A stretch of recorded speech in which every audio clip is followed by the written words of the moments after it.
പ്രഭാഷകൻ 28-ാം അധ്യായം. തെറ്റുകൾ ക്ഷമിക്കുക. പ്രതികാരം ചെയ്യുന്നവനോട് കർത്താവ് പ്രതികാരം ചെയ്യും.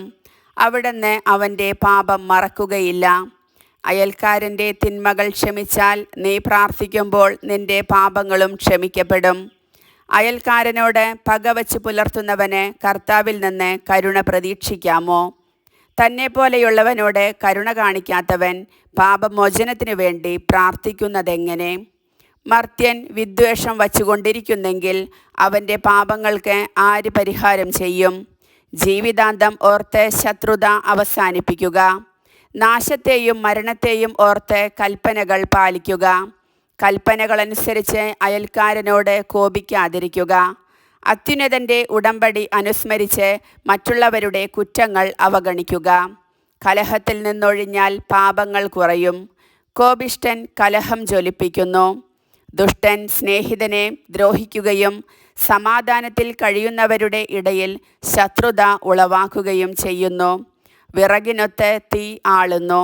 ദുശാഠ്യത്തിനൊത്ത് കലഹം, കരുത്തിനൊത്ത് കോപം, ധനത്തിനൊത്ത് ക്രോധം. തിടുക്കത്തിലുള്ള വാഗ്വാദം അഗ്നി ജ്വലിപ്പിക്കുന്നു. പെട്ടെന്നുള്ള ശണ്ട രക്തച്ചൊരിച്ചിൽ ഉളവാക്കുന്നു. ഊതിയാൽ തീപ്പൊരി ജ്വലിക്കും. തുപ്പിയാൽ കെട്ടുപോകും. രണ്ടും ഒരേ വായിൽ നിന്നു തന്നെ വരുന്നു.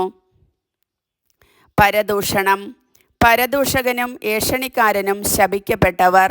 സമാധാനത്തിൽ കഴിഞ്ഞിരുന്ന അനേകരെ അവർ നശിപ്പിച്ചിട്ടുണ്ട്. അപവാദം അനേകരെ തകർക്കുകയും ദേശാന്തരങ്ങളിലേക്ക് ചിതറിക്കുകയും ചെയ്തിട്ടുണ്ട്. അത് പ്രബല നഗരങ്ങളെ നശിപ്പിക്കുകയും ഉന്നതന്മാരുടെ ഭവനങ്ങൾ തട്ടിമറിക്കുകയും ചെയ്തിട്ടുണ്ട്. അപവാദം ധീരവനിതകളുടെ ബന്ധം വിച്ഛേദിക്കുകയും അവർക്ക് അധ്വാനഫലം നിഷേധിക്കുകയും ചെയ്തിട്ടുണ്ട്. അപവാദത്തിന് ചെവി കൊടുക്കുന്നവൻ സ്വസ്ഥത അനുഭവിക്കുകയോ സമാധാനത്തിൽ കഴിയുകയോ ചെയ്യുകയില്ല. ചാട്ടകൊണ്ട് അടിച്ചാൽ തിണർപ്പുണ്ടാകും. നാവുകൊണ്ട് പ്രഹരിച്ചാൽ അസ്ഥികൾ തകരും. വാൾത്തല അനേകരെ വീഴ്ത്തിയിട്ടുണ്ട്.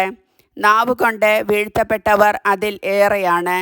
അപവാദം ഏൽക്കാത്തവരും അതിൻ്റെ കോപത്തിന് ഇരയാകാത്തവരും അതിൻ്റെ നുകം വഹിക്കാത്തവരും അതിൻ്റെ ചങ്ങല വീഴാത്തവരും ഭാഗ്യവാന്മാർ. അതിൻ്റെ നുകം ഇരുമ്പും ചങ്ങല പിച്ചളയുമാണ്. അത് വരുത്തുന്ന മരണം ദുർമരണമാണ്. പാതാളമാണ് അതിനേക്കാൾ അഭികാമ്യം. ദൈവഭക്തൻ്റെ മേൽ അതിന് അധികാരമില്ല. അവൻ അതിൻ്റെ അഗ്നിയിൽ ദഹിക്കുകയുമില്ല. കർത്താവിനെ പരിത്യജിക്കുന്നവർ അതിൻ്റെ പിടിയിൽ അമരും. അത് അവരുടെ ഇടയിൽ കത്തിജ്വലിക്കും. കെടുത്താൻ കഴിയുകയില്ല. സിംഹത്തെ പോലെ അത് അവരുടെ മേൽ ചാടി വീഴും. പുലിയെപ്പോലെ അത് അവരെ ചീന്തിക്കളയും. നിങ്ങളുടെ ഭൂസ്വത്ത് മുള്ളുവേലി കൊണ്ട് സംരക്ഷിതമാക്കുക. സ്വർണവും വെള്ളിയും പൂട്ടി സൂക്ഷിക്കുക. വാക്ക് അളന്നു തൂക്കി ഉപയോഗിക്കുക. വായ്ക്ക് വാതിലും പൂട്ടും നിർമ്മിക്കുക. നിനക്കു വേണ്ടി പതിയിരിക്കുന്നവരുടെ മുൻപിൽ ചെന്നു വീഴാതിരിക്കണമെങ്കിൽ നാവുകൊണ്ട് തെറ്റു ചെയ്യാതിരിക്കുക. കർത്താവിൻ്റെ വചനം.